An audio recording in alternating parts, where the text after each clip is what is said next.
嗨，朋友们，大家好，我是乌鸦三语。本期节目我要和朋友们一起分享的呢，是一个神秘的黑客组织，他们的名字叫做 CCP on Mars。如果他们想要歪曲事实的话，那他们要付出比说实话高出1000倍、万倍的风险。你们拿着纳税人的钱去搞这些下三滥的软件，如果是在维护国家和政府的负面信息，那也就罢了，对吧？你们是他妈在维护这些官员自己的负面信息。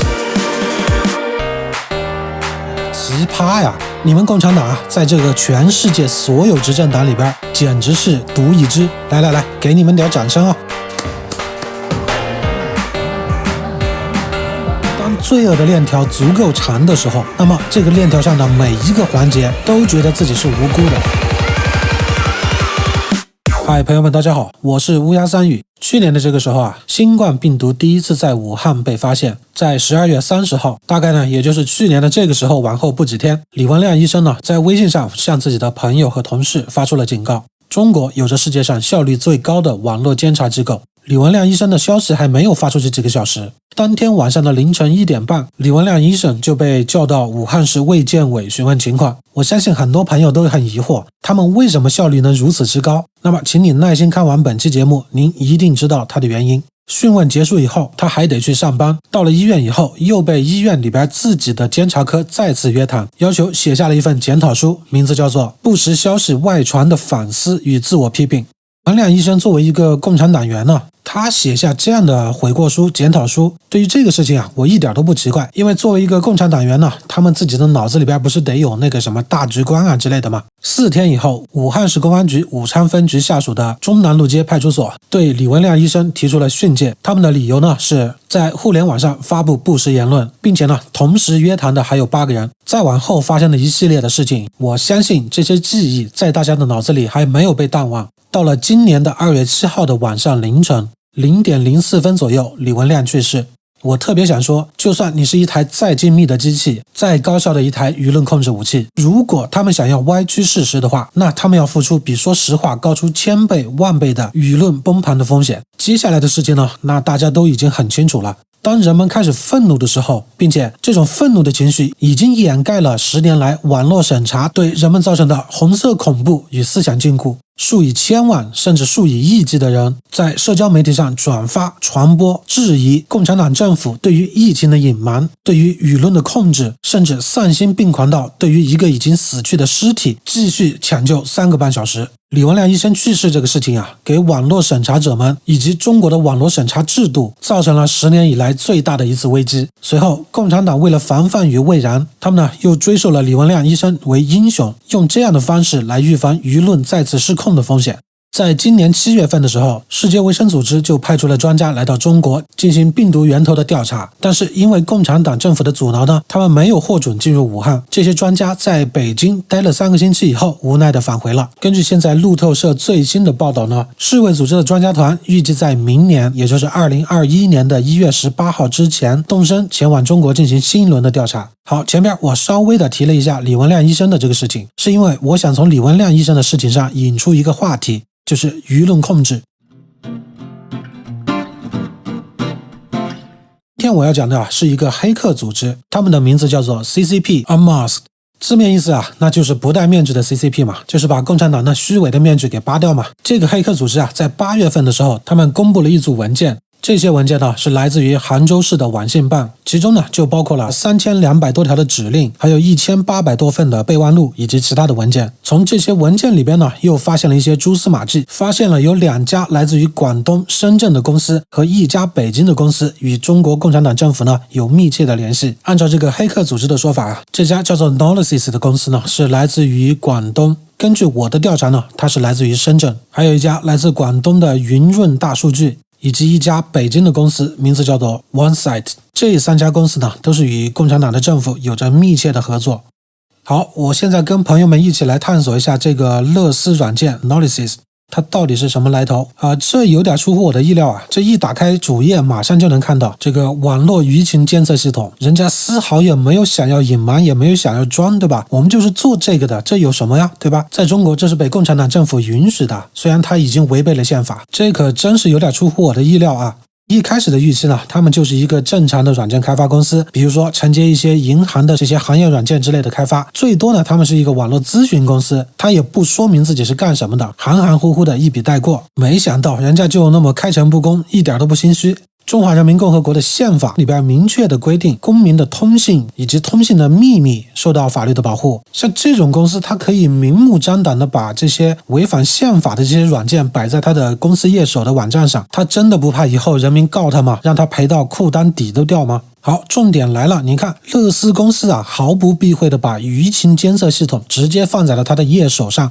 大家看这里，监测目标一切与本市本省相关的信息，特别是负面信息。实施监测以后的好处是什么？你看第6点，系统可以追踪某个专题或某个作者的所有相关信息。第3点是最可怕的，可对重点的页首进行实时截屏监测，以及特别页面的证据保存。它最终要达到什么目标呢？人家都已经写得很清楚了，排除或缩小偶发的负面信息给本省本市形象以及本省本市领导所带来的不利影响。这里说明了是领导带来的不利影响哦。这里我想说一句啊，这帮狗杂，你们拿着纳税人的钱去搞这些下三滥的软件，如果是在维护国家和政府的负面信息，那也就罢了，对吧？你们是他妈在维护这些官员自己的负面信息啊。那如果这个官员是贪污受贿呢？有人在举报是吧？这个官员去嫖娼，有人拍到了，这个官员徇私枉法啊！你们这个软件就是专门来消除这些贪污腐败官员的负面消息的，对吧？而且还是拿着纳税人的钱去搞这个事情，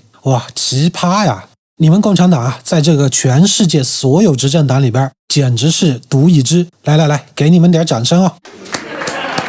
第2点呢，就是可以及时的发现关于本省市的舆情的呼声，第一时间的就去了解民意，在萌芽状态下就化解矛盾。同时呢，它除了可以监测国内网站以外呢，还能监测国外的网站，比如说 Facebook、Twitter、BBC、CNN， 并且这个软件还有短信通知功能，可以设定关键词，一旦页面里边出现了关键词，可以把这个记录发送给短信接收人员，便于值班人员实时监测。对于这一点，我有一个好的玩法，如果在一些不需要注册信息的网站上边，我就专门发这些你所谓要监控的这些关键词，省市领导的名字全部用来变着花样的发，我就让你手机响不停，对吧？我一天让你接个10万条、20万条，那么多网友吗？你能接得了多少？给你看到头都是大的，让你这个监控系统完全失效。你不是要维护这些贪污腐败官员的脸面吗？维护他们的负面信息吗？你维护去啊！网站上边设定的那些过滤关键字，如果是国家领导人这一层的人啊，你把它过滤掉，你把它屏蔽掉，我发不出来，我打不出来，那也就算了。我不相信你这些省市领导所有这些人的名字都能给他设关键字，因为他们就是一些普通的名字嘛，你不可能给他全部过滤掉啊。我可以用它玩命的造啊，对吧？中国呢，131万个县团级以上的领导。如果各位网友每天跟你朋友发信息，跟你老婆发信息的时候，有事没事的加上一句，对吧？假如说有一个叫李毅的市长，对吧？或者李毅省长、副省长，我就这么发：这个傻逼李毅收了老子50万不给我办事儿，下次见着面老子弄死他。就这一句，多的也别说。如果说那帮傻逼网警来找你，是吧？给你打电话核实情况，你在网上说的那句话是什么意思？那你可以这么说啊，警察同志啊，您可能是有些误会，我给你慢慢道来啊。我呢是在打一个网络游戏，游戏里边的会长啊，他就叫李毅，我跟他明明白白的谈好了，给他转70万的游戏币，他就把副会长给我。但是这个龟儿子他收了钱他就不理我嘛，那我怎么办？钱也要不回来，副会长也不给我，我就是跟我朋友抱怨一声嘛，对吧？这犯法了吗？要不警察同志你帮我一下，帮我把70万游戏币要回来，我分给你20万行不？然后警察呢就滚，你这电话一挂，哼着小曲儿回家了，对吧？心里美滋滋啊！兄弟们想象一下看，全世界全中国这5-6亿的年轻人啊，咱们能开着玩笑能玩得起来的，对吧？这5-6亿人里边啊，1/10的人嘛，就5-6千万人，一人发一条，共产党管得过来吗？他拿什么管？这不网络言论不就自由了吗？通信言论不就自由了吗？所以说啊，任何形式的权利和自由都需要自己去争取，你在那跪着，人家不会主动给你的。像这种事情你做一下怎么了，对吧？他能判你吗？他能抓你吗？他凭什么抓你啊？我们呢就先不说宪法对言论自由的保护、通信自由的保护、通信秘密的保护，这些事情啊，我们都不跟警察提，就只说我就讨厌那个人，我就跟我老婆骂那个人，怎么了？对不对？这种事情他如果敢抓你，如果上了头条，那他是什么下场？你想想看，再退一步来说，这些警察同志他们自己也是年轻人嘛，对吧？他们自己也想有言论自由啊。你让他一个警察穿一身警服跑到公安局门口啊，喊口号啊，我要言论自由，你就想叫他死是不是？但是呢，这不代表他自己内心没有渴望过。如果我们在这么干的时候，他呢会枪口抬高1寸的。各位朋友啊，你们相信好了。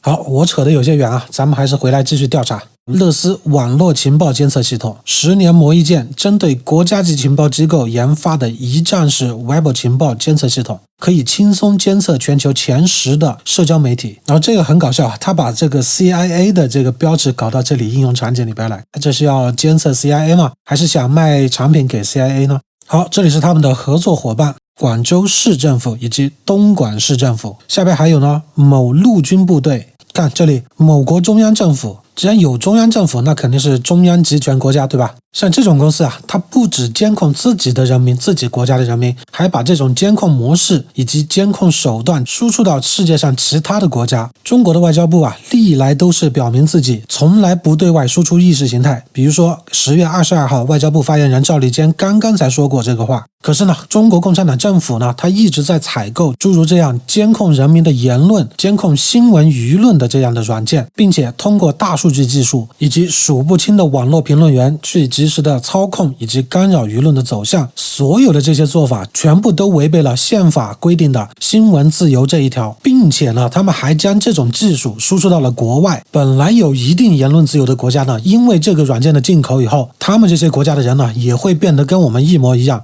离民主、法治、自由越来越远，离集权与独裁却越来越近。那大家说，这个不是输出意识形态，这还是什么？好，我们来到云润大数据，在他们的解决方案里边呢，有智能化社会综合治理平台，这是干什么用的呢？可以帮助区域实现精细化、精准化、全维度的人口管理，快速的消灭隐患，解决当前基层社会治理中的突出问题。这个云润大数据啊，这可不简单，注册资金5000万，员工200人，并且拥有多位工程院院士。接着咱们再来探查一下这个 OneSite。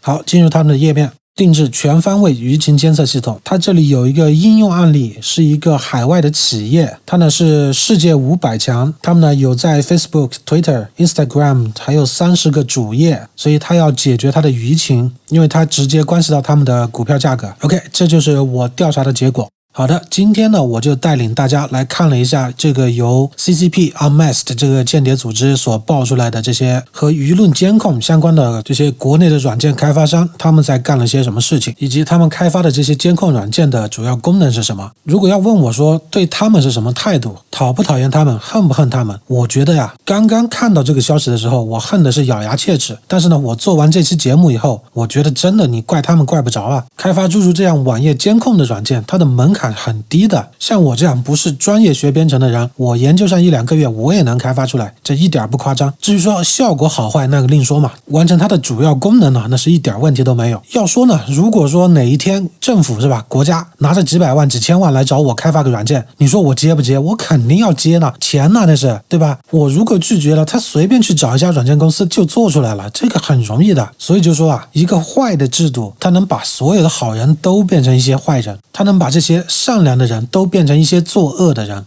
我想用一句话来结束本期节目：当罪恶的链条足够长的时候，长到你无法窥到它的全貌的时候，那么这个链条上的每一个环节都觉得自己是无辜的。好了，本期节目就说到这里，朋友们，下期再见 ，Peace。